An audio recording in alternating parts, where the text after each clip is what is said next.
Joe, good result. Let's talk about the first half. A couple of good chances before the red card for Havant. Were you gutted that at half time you hadn't gone ahead when they went down to 10 men? I wouldn't. I don't know about Gade. I was probably angry, to be honest. Just we kind of really went in on training and before the game like about tempo and playing forward when we can. And I said at half time, from I think the first throw-in went out, we wanted to get on set pieces quickly. Francis sort of strolled over and then we played to T and it went backwards, and that disappointed me because, like I say, we kind of try and drum things into people, Blackie, Parky, myself, and when they do the opposite, it's annoying. And I just felt we allowed them, especially when I went to 10, to be comfortable in the game and then didn't have the tempo enough, move the ball quick enough. Once we started doing that, we started causing problems. So yeah, I was disappointed, but at the same time, we felt that if we could just up it and move the ball a bit quicker, we could go and get 3 points. And after the second half, it was only a few minutes before Jordan Grenage won a penalty. Lewis Card slotted it home. Firstly, talk to me about Jordan winning that, and secondly, obviously, the confidence you have in guard at the spot.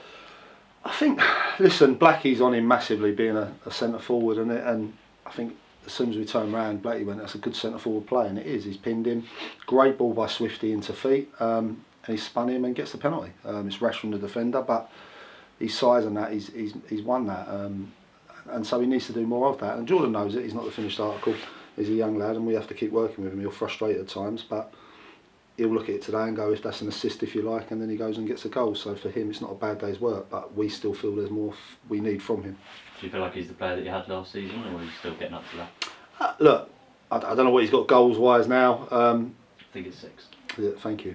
He's, I think, I don't know if he's quite there yet, but he missed the whole of pre-season, so he's not going to be. But look, if he's still banging in goals and there's room for improvement, that's not a bad thing. I'd rather it sort of be that way, that he is still offering something to the team rather than we're waiting for him to kick on. So it's not a bad start. And after the 2 goals, you must have been a bit disappointed with that goal that you conceded. It looked like a bit of miscommunication from where I was. Yeah, do you know what? I just kind of said to Ethan that he should have just headed it, and when I spoke to Ethan, he thought Johnny called, so there was a little bit of confusion, and I don't want to go too harsh on Ethan's been outstanding since he's been here, so it's disappointing because we allowed a cross into our box. It actually came from a little phase of play. I think Shieldsy gave the ball away a little bit easy.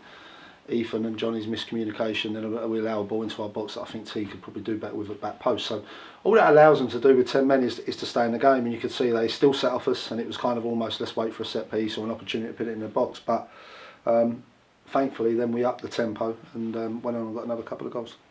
Before that though, Ben Swift went off injured. Talk to me about Jordan Higgs slotting into that centre-back role and what he means for your team.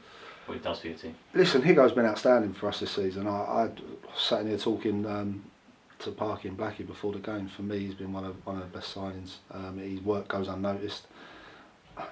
It was an option of putting Billy French at centre half. I just felt that, and maybe looking back, would I have possibly, but look, it looks the right decision, and Higo's capable of doing it, so it's not really a big issue. We hope Swifty's all right because he's been excellent this past month or so. So hopefully he'll be okay. And Tariq's 2 goals, as you said, on 90th minute and then in stoppage time as well. The cherry on top, really. Yeah, definitely. They're 2 good goals. He probably could have had a hat-trick. I think Shieldsy put a great ball across and he fell over. Probably the easiest one.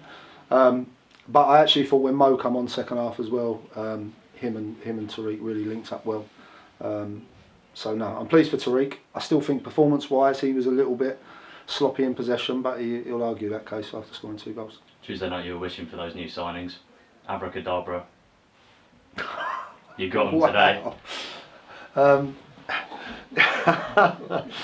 Look, Mo's a good player. He's someone we've known about for a while. We've been trying to get him. I think he showed what he's about. He's got enthusiasm. He's got loads of energy.